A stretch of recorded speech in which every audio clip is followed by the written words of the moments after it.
Brad, it's so great to connect with you today. I've just been seeing you everywhere. I see you on Twitter, I see you on LinkedIn, I hear you on podcasts. And so I'm really grateful that you'd share a few minutes with me today. Yeah, thanks for having me, Nate. I'm glad to be talking with you. I love this project. So, from your experience, Brad, in education, consulting, writing, speaking, coaching, what lessons would you most like to pass on to others? Yeah, it's such a profound question. And it's really hard to pick even just a couple, let alone one. But I think that the main lesson that I want to pass on is this notion that fierce self discipline requires fierce self compassion. So, doing hard things, showing up, even perhaps especially when you don't feel like it, is just so integral to having meaning and texture and excellence in life. But you've got to be kind to yourself too. Because if you're not, that self discipline is not going to be sustainable. It's almost like self discipline takes you to the really hard places and it allows you to step into the arena. But if you beat yourself up every time you fail, well, then why would you take that risk in the future? Yeah. And I think that what ends up happening is that self discipline and self compassion, they kind of end up getting pitted against each other.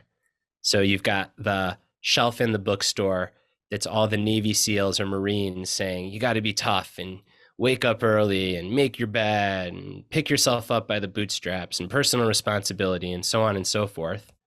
Then you've got the other aisle of the bookstore that is just self love and sing kumbaya and hold hands. And in my work, what I found is that people that are on the path of excellence, it's not either or, it's both and. You got to like sing kumbaya and do the hard things. So, really profound. How did you learn this? Through personal experience more than anything. I mean, it's in the research, right? It's really clear that individuals that are able to practice self-compassion, they're more resilient and they tend to work through challenges more skillfully. So I knew it intellectually, but it wasn't until I had a pretty severe episode of depression that I realized I wasn't very kind to myself. And I was carrying a lot of self discipline, but no one really taught me the self compassion side of the equation. And I really had to learn it just to get through because when you're in an acute depression, like simply showing up is really hard. And learning through that process, just how to be kind to myself, how to give myself the benefit of the doubt, essentially how to have your own back. Uh, it really was like the visceral understanding. So I'd read a million papers on it, and I thought maybe I was being kind to myself, but no, I was just pushing myself. And I still push myself, but now I also do it in a way where it's girded in a lot of self compassion. Yeah, so how do you personally find that balance? Because obviously, if you go too hard in either direction, there's going to be negative consequences. That's right. I think that what I do is I often will tell myself that this is what's happening right now. I'm doing the best that I can. And just that simple self talk, that mantra, just to get out of whatever reactivity is in front of me and just accept what's happening, right? This is what's happening. I'm doing the best that I can. And if I'm not doing the best that I can, then it forces me to realize that too. And it gives me an opportunity to make a shift. Um, I also think that there's been a whole lot of talk over the past couple of years about quote unquote self care. And I do think it's really important to have a minimum effective dose in your life for sleep and nutrition and physical activity and all these things that really support a solid foundation. But I also think that self care is really community care. All the research on resilience shows that the number one factor of resilience is seeking support and being enmeshed in a circle of belonging and community. And I think that's another part of self compassion is like getting out of the cult of productivity and allowing yourself to have time to forge that community and that sense of belonging because you never know when you're going to need it. Well, I think this is such an interesting framework because these two ideas are on the surface seemingly contradictory, or maybe they're just explicitly contradictory. It's a paradox because uh, the fierce self discipline. I think of Dan Pink. I interviewed Dan Pink recently, and he said uh, one of the things that he learned, but he didn't learn until he was much older than I think it was into his 30s or 40s, was that so much of his success just came from showing up, even if he didn't want to work. If he didn't want to write, he just had to go write. And what we think is that our attitudes precede our behaviors, but so often it's just that fierce self-discipline. Like, I just got to do it. And then once I start doing it, then we'll make it happen. But that seems to contradict this notion of self-compassion. Like, if I don't feel like it, or if I feel like a failure, I don't feel like working. This makes me think of Andrew Huberman, and I can imagine. I can't remember if you've been on the Huberman podcast. I feel like I've heard you on all of the podcasts. But in one of his episodes, he was talking about, and in his book, he was talking about how he just used to beat himself. I got to scratch this because I totally am botching it. It's Peter Attia. So, Yeah. and then you have this notion of fierce self-compassion, which reminds me of Peter Attia. And you're probably familiar with Peter Attia's work. And Peter was just beating himself up so badly that he was on the path towards destruction.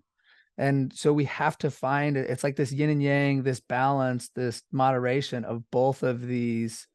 I don't know if you'd call them like traits, personality traits, or um, I think it's a skill, to be honest. Like both interesting. Yeah. self-discipline and self-compassion are skills. You build them up over time. I wholeheartedly agree with Dan Pink that behavioral activation or mood follows action, it's a real thing. Um, but the only way that you're going to be able to keep showing up and doing that is if you're also kind to yourself and you have your own back and you don't judge yourself too harshly when you mess up or fall off the path.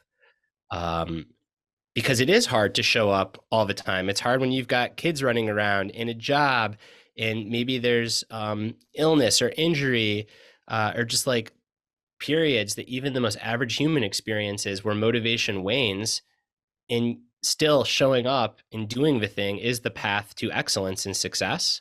And there's a time and place for rest, of course. But this isn't about just like making tea and having a self-care day. It's about the self-talk that says like, yeah, I don't feel like showing up, but I'm not actually ill right now. So I need to show up, and I'm going to give myself a chance to feel good. And it's really freaking hard to do this. And I got my own back.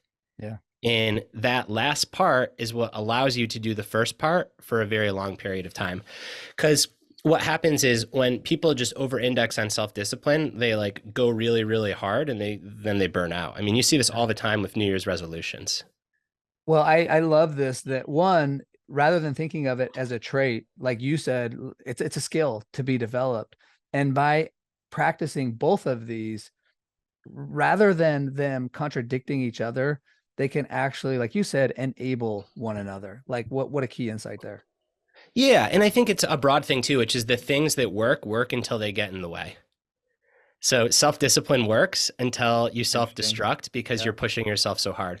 Self-compassion works until you get so soft that you don't actually start. And every time you feel a little bit off, you let those feelings dictate what happens next. Um, so like any tool in a toolkit, it's about using it at the right situation with the right complementary tools. And just the last thing that makes me think of is I've been interested in Bitcoin and just the technology for how it works. And as the designers of Bitcoin are thinking about how do we optimize, for example, security and speed. And what you realize pretty quickly is there's always a trade-off. You That's you right. cannot optimize on one variable. And that made me think of another thing that I heard recently. The idea was there are no solutions, only trade-offs. And so I love this yin and yang, these two skills. They work until they get in the way. So we can use them both. We cannot just solely optimize on one because eventually it will get in the way. It will come at the cost of the other. That's right. Well said. Thanks for the summary. Well, Brad, this is awesome. I love this framework. I just appreciate you sharing your time and lessons with me today. You got a ton of experience in numerous fields, and I'm just going to take this lesson away. Number one, that I got my own back. I love that phrase, and I love this framework. So thanks so much for sharing your time with me today. Thanks again for having me, Nate. I'm glad to be on.